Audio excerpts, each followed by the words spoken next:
Hi developers, welcome back in another video of CSS on my YouTube channel Coding.Farm। पिछली video में हमने background image और background repeat को cover किया था। इसी के साथ हम इस वीडियो में बैकग्राउंड पोजीशन को कवर करेंगे, जिससे हम अपनी इमेज को एक स्पेसिफिक पोजीशन दे सकते हैं। जिस पोजीशन में हमें हमारी इमेज चाहिए उसी पोजीशन में हम उसे सेट कर सकते हैं, ताकि हमारा जो ओवरऑल अपीयरेंस है वो काफी अच्छा दिखने में लगे। तो जो बैकग्राउंड पोजीशन है उसकी हेल्प से हम अपनी जो बैकग्राउंड इमेज हमने यूज की थी उसको पोजीशन कर सकते हैं, like left, right, bottom, centre, top. जहां भी हमें उसे सेट करना है वहां पे हम उसे सेट कर सकते हैं। तो बैकग्राउंड पोजीशन में हम एक कॉम्बिनेशन ऑफ वैल्यूज का यूज करते हैं, हॉरिजॉन्टली और वर्टिकली, ताकि हमारी जो इमेज है वो बोथ साइड, हॉरिजॉन्टल और वर्टिकल, जैसा हम चाहें हमें वैसा रिजल्ट मिल सके। तो जो कॉम्बिनेशन ऑफ प्रॉपर्टीज का हम यूज करते हैं उनमें हम कुछ वैल्यूज का यूज करते हैं, like left, centre, right, top and bottom. Single values का भी यूज कर सकते हैं। इसी के साथ हम कॉम्बिनेशन वैल्यूज है उनका भी यूज कर सकते हैं। तो बाय डिफॉल्ट जो हमें प्रॉपर्टी मिलती है बैकग्राउंड पोजीशन की, उसमें हमें बाय डिफॉल्ट वैल्यू मिलती है लेफ्ट टॉप, जहां पे हमारी जो इमेज है वो लेफ्ट साइड में, टॉप साइड में हमें मिलेगी। इसके बाद जब हम लेफ्ट का यूज करेंगे तो हमारी जो इमेज है वो वर्टिकली हमें सेंटर में मिलेगी, लेकिन वो हमें इस बार लेफ्ट में मिलेगी। और जैसे जैसे हम इंडिविजुअल प्रॉपर्टीज का यूज करते हैं हमारी जो इमेजेस है हमें बिल्कुल सेंटर में मिलेगी। अगर हम लेफ्ट और राइट का यूज करेंगे तो हमें वर्टिकली सेंटर में मिलेगी, और अगर हम टॉप और बॉटम का यूज करेंगे तो हमें हॉरिजॉन्टली हमारी इमेज सेंटर में मिलेगी। तो ये बात आपने याद रखनी है through out the video. Next value है हमारी राइट। अभी हम सिंगल वैल्यूज का यूज कर रहे हैं, तो हमारी जो इमेज है वो वर्टिकली हमें सेंटर में मिल रही है, जैसा कि आप देख सकते हैं। तो इस बार हमें जो हमारी इमेज है वो राइट साइड में मिली है। नेक्स्ट है सेंटर। सेंटर में हमारी इमेज बिल्कुल सेंटर में हमें देखने को मिलेगी, टॉप डाउन,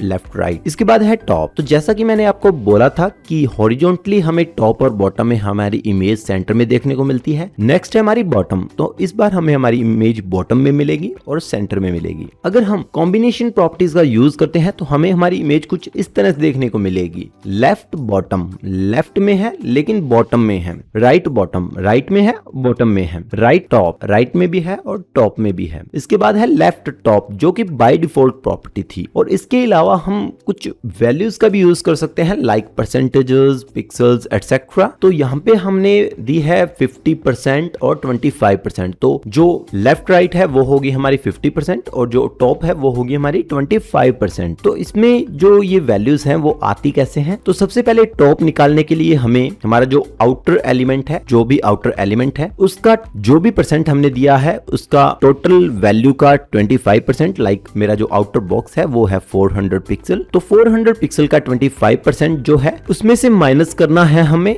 हमारी जो इमेज है उसका 25%। जो इमेज है उसकी हाइट है 168, तो उसका जो 25% हमें निकालना है। तो जो हमारा आउटर एलिमेंट है उसका 25% हमें मिला 100, उसके बाद जो इमेज है उसका 25% हमें मिला 42। तो जैसे ही हमने सॉल्व किया इसे 58 पिक्सल जो है टॉप डिस्टेंस हमें देखने को मिलेगा। इसके बाद सेम एज हमें लेफ्ट में करना है, 50% ऑफ 500, जो कि आउटर हमारा जो डिव है उसकी जो विड्थ है वो है 500 पिक्सल, उसका हमें 50% करना है जो कि होगा 250। इसके बाद हमारी जो इमेज है उसकी विड्थ है 299, जिसका 50% हमें मिलेगा 149.5। तो जैसे ही हम इसे सॉल्व करेंगे तो हमारा जो फाइनल आउटपुट है वो हमें देखने को मिलेगा 100.5। तो जो 100.5 पिक्सल ये हमें लेफ्ट से मिलेगा। तो इस तरह से हम अपनी इमेज है उनको पोजीशन कर सकते हैं। अभी हम इसको अपने VS कोड में कवर करेंगे ताकि हम इसके कुछ प्रैक्टिकल्स देख सकें और प्रैक्टिस कर सकें। VS कोड में हमारा जो HTML CSS है वो प्रीवियस वीडियो वाला है, जिसके ऊपर हम अपनी पोजीशन प्रॉपर्टीज का यूज करेंगे। तो मैं यहाँ पे यूज करूंगा बैकग्राउंड पोजीशन का। और सबसे पहले हम देखेंगे टॉप। बाय डिफॉल्ट ये टॉप लेफ्ट है। तो जैसे ही मैंने टॉप टाइप किया, वैल्यू टॉप टाइप की, उसके बाद सेव किया, तो मेरी इमेज जो है वो सेंटर में रहेगी और टॉप में रहेगी। इसके बाद मैं इसमें यूज करूंगा लेफ्ट, देन राइट। तो जैसा मैंने आपको पीपीटी में बताया था बिल्कुल वैसे ही आउटपुट हमें अपने VS कोड में देखने को मिलेगा। और इसके बाद है बॉटम। तो हमारी जो टॉप, राइट, बॉटम और लेफ्ट वैल्यूज हैं, जब भी हम इनका यूज करते हैं तो हमें हमारी इमेज है वो बिल्कुल सेंटर में मिलेगी। अगर हम टॉप और बॉटम का यूज करते हैं तो हमारी इमेज हमें हॉरिजॉन्टली सेंटर में मिलेगी, और लेफ्ट और राइट के टाइम हमें हमारी इमेज वर्टिकली सेंटर में मिलेगी।